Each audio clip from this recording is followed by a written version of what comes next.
Assalamualaikum warahmatullahi wabarakatuh. Puji syukur kehadirat Allah Subhanahu wa Ta'ala yang telah memberi kesempatan kepada kami untuk kembali menyapa para pemirsa semua. Semoga semua dalam keadaan sehat walafiat dan dalam keadaan tidak kurang suatu apapun. Amin, amin ya robbal alamin. Para pemirsa yang berbahagia, kembali saya temukan sebuah konten menarik yang di dalamnya memuat pendapat beberapa ustadz Wahabi yang mengharamkan hukum bank, sementara mereka sendiri tak bisa lepas dan tetap menggunakan produk-produk perbankan dalam kesehariannya, yang kemudian disandingkan dengan penggalan jawaban Buya Arasy Hasyim mengenai hukum perbankan, sehingga terkesan menjadi perdebatan yang seru dan memancing kita untuk berkomentar. Dari itu, saya mencoba menyambungkan konten ini dengan kajian tanya jawab hukum bank menurut Buya Arasy secara lengkap, agar kita semua tidak terpengaruh dan menjadi bimbang oleh pendapat para ustadz Wahabi yang mengharamkan hukum bank itu, yang faktanya dalam kehidupan keseharian kita ini kita tak bisa lepas dengan segala sesuatu yang berhubungan dengan perbankan. Mari kita simak bersama.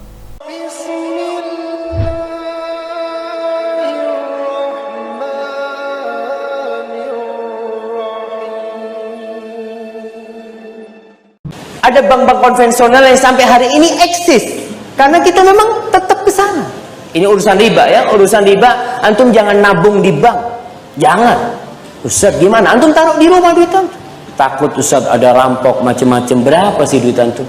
Mengeluarkan nilai angka rupiah itu bank atau emas? Yang buat itu bank atau bukan? Bank apa yang mengeluarkan nilainya? BI. Antum itu mengharamkan bank tapi pakai produknya, tuh tanda nggak paham hukum fikih dan kawaid fikih. Bank konvensional kata Rasulullah, la'anallah akilu riba wa mukillahu wa katiba wa syahida wa kulahum sawa.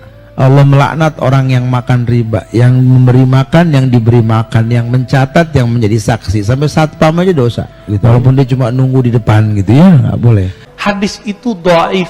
Gila, dhaif kok ente pakai? Katanya nggak boleh pakai hadis dhaif, ya kan?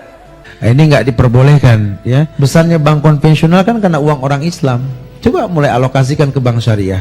Nanti kalau bank syariah sudah besar, akan banyak kemudahan-kemudahan yang mereka berikan seperti bank-bank konvensional. Orang-orang yang mengharamkan bank, gerakan anti riba ini nggak kafah juga. Dia gerakan anti ATM, kredit, debit, bahkan anti bank syariah. Namun masih pakai fulus rupiah. Kalau berangkat haji pakai real dan dolar. Apa hukumnya simpan duit di bank yang riba, yang dikenakan bunga? Uang itu seperti darah dalam badan. Tanpa uang nggak bisa jalan. Kalau kita nyimpen di bank tanpa ada keperluan, sama saja kita sudah membantu mereka. Dalam artian ngasih darah ke mereka. Karena riba itu mengerikan, Pak. Orang yang makan riba, orang yang bertransaksi dengan riba, sama saja mengumumkan perang dengan Allah. BUMN itu membawahi beberapa bank. Kalau kita tutup bank, oh bisa hancur negara ini. Maka bank itu salah satu nafasnya negeri ini. Antum percaya atau tidak? Buat jalan itu kalau gak ada bank gak jadi. Ya, bangun kampus-kampus Islam, pesantren-pesantren, semuanya itu yang Islami. Tanpa bantuan lewat bank gak jadi. Maka umat Islam jangan sampai kita memodali bank. Rasul SAW melaknat akilar riba, melaknat yang makan riba, dan yang ngasih makan riba, dan yang mencatat, dan yang menjadi saksi. Hum fil wizri sawa. Mereka sama dosa-dosanya. Dalam kaidah fikih ada sebuah kaidah at-tabi'u tabi'un. Kalau kamu mengharamkan A, maka apapun yang dihasilkan dari A haram. Kalau kita haramkan bank, maka antum haram menggunakan ATM, haram menggunakan fulus kertas atau fulus koin ataupun elektronik, haram semua. Maka beragama jangan picik. Oh, kita kembali ke dinar dan dirham. Allahu Akbar. Dinar itu diadopsi Rasulullah dari Romawi. Nabi aja bisa ngadopsi, masa ente nggak ngadopsi? Yang dianggap ilmu ternyata ketidakmengertiannya. Tidak mengerti itu kalau bahasa kasarnya apa? jahilun. Tadi Ustaz katakan bahwa perbankan itu tidaklah semuanya haram. Saya kebetulan pemuda tahun 70-an Ustaz. Profesor Dr. Hamka dulu udah mengatakan itu. Ya. Coba belakangan setelah banyaknya yang datang dari Arab Saudi, penceramah-penceramah kita itu yang menyatakan bank itu haram. Dulu setahu saya, menurut Profesor Hamka, lihat dulu konteksnya, di mana haramnya, di mana halalnya. Tidak semuanya itu haram. Karena kan selalu dibilang itu ada bunganya. Apakah bunganya itu berlipat-lipat? Bank itu kan membutuhkan dana, membutuhkan gaji pegawai. Nah, kesimpulan Hamka waktu itu, tidak semua bank itu haram. Jadi masih ada dua pendapat waktu itu. Jadi kalau memang itu juga Ustadz berprinsip ini, sampaikan ini ke umat supaya jangan salah kaprah kita semua. Demikian, Assalamualaikum warahmatullahi wabarakatuh. Assalamualaikum. Nah, ini info penting. Guru besar kita, Buya Hamka. Buya Hamka ini kan orang yang berani berkata yang pahit meskipun dia dibenci orang. Di saat orang-orang Muhammadiyah saat itu kering dengan tasawuf, beliau nulis buku tasawuf modern, bener gak? Ini produknya muncullah Pak Mirwan ini kan, yang gak jelas kan. Disebut Muhammadiyah senang tasawuf, ya. Buya Hamka di saat orang-orang saat itu mulai ada isu mengharamkan bank, tapi nggak ngerti hakikat sebenarnya, beliau berani ngomong tidak semua kok. Rata-rata yang ngomong bank itu haram, rumusnya balik-balik ke hadis dhaif itu. Kullu qardin jarra naf'an fahuwa riba, itu yang diputar-putar. Itu hadis dhaif, Pak. Ya, yang pakai hadis ini nih, kita kasih tahu. Setiap pinjaman yang ada manfaat benefitnya, yang kita sebut bunga, fahuwa riba, itu riba.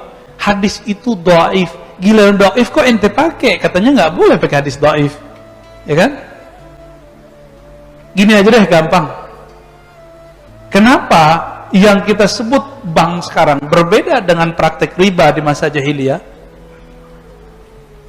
Coba aneh minjem misalnya ke Pak Mirwan nih, anggap aja Pak Mirwan adalah ustadz yang tadi, yang pulang dari mana tuh ya, mengharamkan bank, anggap aja ya. Pak Mirwan, pinjamkan saya 5 miliar, saya kembalikan dalam waktu 5 tahun. 5 tahun lagi, saya kembalikan 5 miliar. Pak Mirwan mau nggak terima?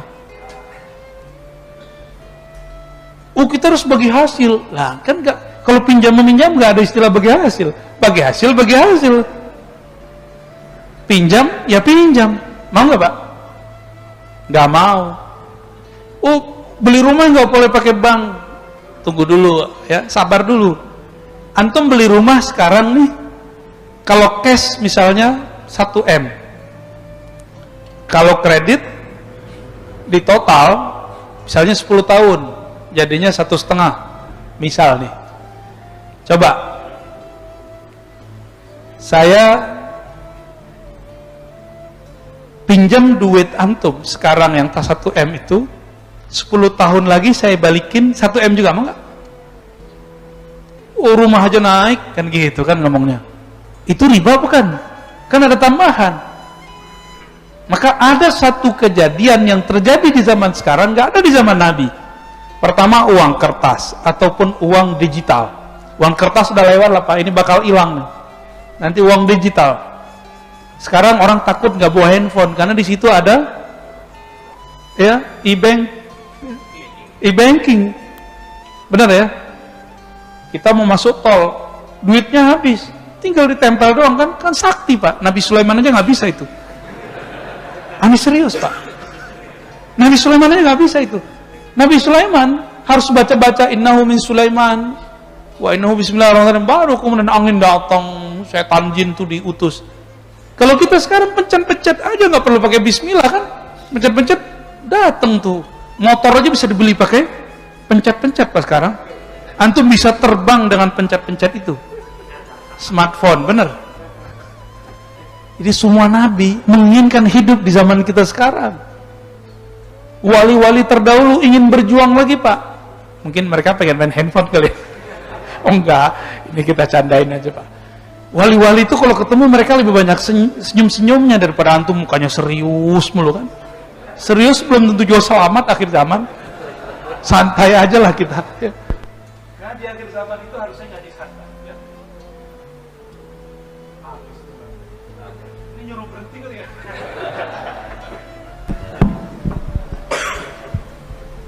Ambil. Maka ulama kita mengenai bank itu terpecah dua. Mayoritas mereka tidak mengharapkan bank. Maka bank yang tadinya bersumber dari Yahudi di Jerman, katanya kan begitu, itu diislamisasikan, muncullah bank syariah, meskipun belum betul-betul syar'i. Karena banyak orang syar'i itu bagi dia kalau menguntungkan, kalau nggak menguntungkan nggak disebut syar'i. Enak amat. Ya, jadi banyak sekarang gerakan atau masyarakat apa istilahnya anti riba. Tapi intinya adalah orang patah hati sama bank, yang melarikan diri dari bank, yang gagal, yang mungkin dulu pernah merasa dirugikan oleh ini, gampang dimasukin Pak sistem, maka kemudian muncul peminjam baru, orang-orang kaya di situ secara manual meminjamkan. Dia kan lupa duit yang dia pinjamkan itu produk bank, benar nggak?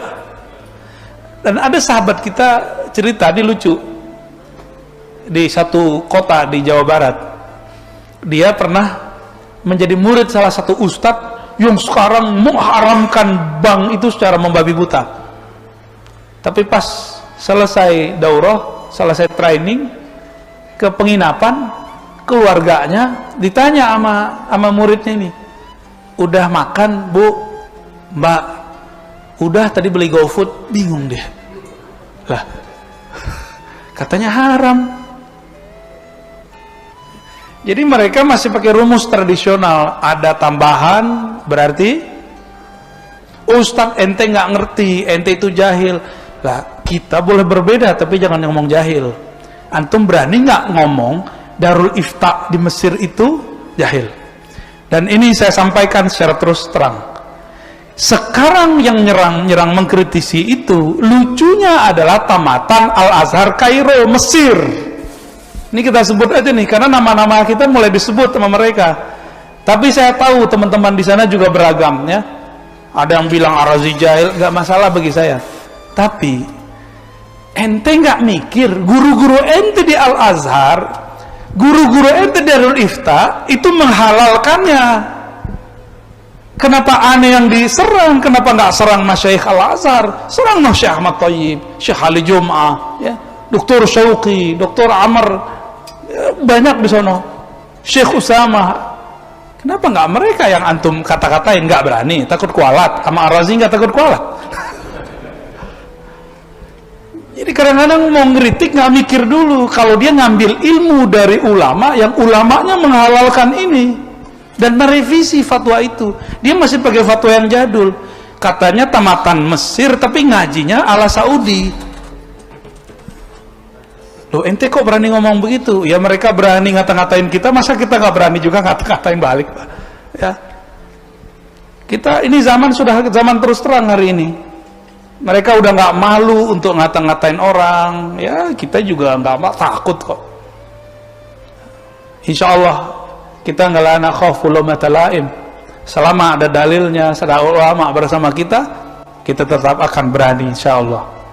Maka mohon maaf Bapak Saudara, Allah, beberapa opini kita boleh berbeda, tapi jangan gunakan kata-kata hujatan. Karena antum sekali menghujat, bisa panjang ceritanya nanti. Bisa-bisa kita meragukan LC-nya ntar, ya. Karena masyayikh mereka menghalalkan, dia kok mengharamkan, ya. Demikian kajian ini, semoga bermanfaat. Mohon maaf bila ada salah dari kami. Wabillahi taufiq wal hidayah. Wassalamualaikum warahmatullahi wabarakatuh.